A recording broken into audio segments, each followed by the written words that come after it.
మీకు ఒక విషయంలో పూర్తి అవగాహన లేకపోతే మీకు ఇష్టం వచ్చినట్లు మాట్లాడడం మంచిది కాదు. విషయ పరిజ్ఞానం పెంచుకున్న తర్వాత మాట్లాడితే మంచిది. జీవితం చాలా ఖరీదైంది కాబట్టి మీ వ్యక్తిత్వాన్ని మంచి విలువలతో మలచుకొని గౌరవంగా బ్రతకండి. తండ్రి చేతిని పట్టుకుంటే చాలు, ఎవరి కాళ్ళు పట్టుకోవాల్సిన పరిస్థితి రాదు. పిరికి మాటలు మాట్లాడకండి, వినకండి. అవి మీ జీవిత గమనానికి ఆటంకాలు అవుతాయి. ఎదుటివారికి పిరికితనం నూరిపోస్తే మీరు పిరికివారవుతారు. మోసం చేసేవాళ్ళు చెప్పే మొదటి మాట నా మీద నమ్మకం లేదా అని. ఆ ఒక్క మాట చాలు ఎదుటి వాళ్లను నిండా ముంచడానికి. ఏదైనా మొదలు పెట్టే ముందు దాని ముగింపు కూడా తెలుసుండాలి, లేకపోతే పద్మవ్యూహమే. కట్టుకున్న భార్యను కంటతడి పెట్టించేవాడు ఎప్పుడూ ఆమెకు భారమే అవుతాడు. కళ్ళల్లో పెట్టుకొని చూసుకునేవాడే భర్త అవుతాడు. నీ బాధలను ఎవ్వరితోనూ ప్రచారం చెయ్యకండి, ఎందుకంటే దానిని ఎవ్వరూ కొనుక్కోరు. ఆకలితో ఉన్నవాడికి ఆహారమే దేవుడు, అనారోగ్యంతో ఉన్నవాడికి ఆరోగ్యమే దేవుడు, ఆపదలో ఉన్నవారికి సహాయం చేసేవాడే దేవుడు. ఎంత పెద్ద మహాసముద్రాన్ని అయినా చిన్న దుంగ సహాయంతో దాటవచ్చు. చిన్న దీపంతో కటిక చీకటిని కూడా పారద్రోలవచ్చు. ఎంత పెద్ద ఏనుగునైనా వశపరుచుకోవచ్చు, కానీ ఒక మూర్ఖుడిని నీ మాటల చేత నువ్వు మార్చలేవు అని తెలుసుకో. సంవత్సరానికి ఒక్కసారే పండుగ వస్తుంది, కానీ మనసుకు నచ్చిన వారు మనసారా ప్రేమగా మనతో మాట్లాడితే ప్రతిరోజు పండగే. నువ్వు చేసిన తప్పు, నువ్వు తీర్చని అప్పు ఎప్పటికైనా నీ జీవితానికి ముప్పు. గెలిస్తే సంతోషం ఉంటుంది, గెలిపిస్తే సంతృప్తి ఉంటుంది. సంతోషం ఒకరోజు ఉంటుందేమో, సంతృప్తి జీవితాంతం ఉంటుంది. తీపిగా మాట్లాడి మోసం చేసేవారిని అందరూ అభిమానిస్తారు. కఠినంగా మాట్లాడి నిజాయితీగా ఉండేవారిని అందరూ ద్వేషిస్తారు. నేటి సమాజం అంటే ఇదే.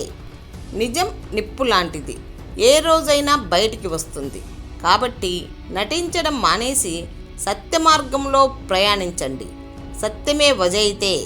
ఉపయోగం లేని ధనం, శాంతి లేని సుఖం, మానవత్వం లేని మనిషి ఉన్నా ఒకటే, లేకున్నా ఒకటే. నువ్వు ప్రార్థిస్తే దేవుడు నిన్ను ఇష్టపడతాడు, కానీ నువ్వు పని చేస్తే నిన్ను దేవుడు గౌరవిస్తాడు.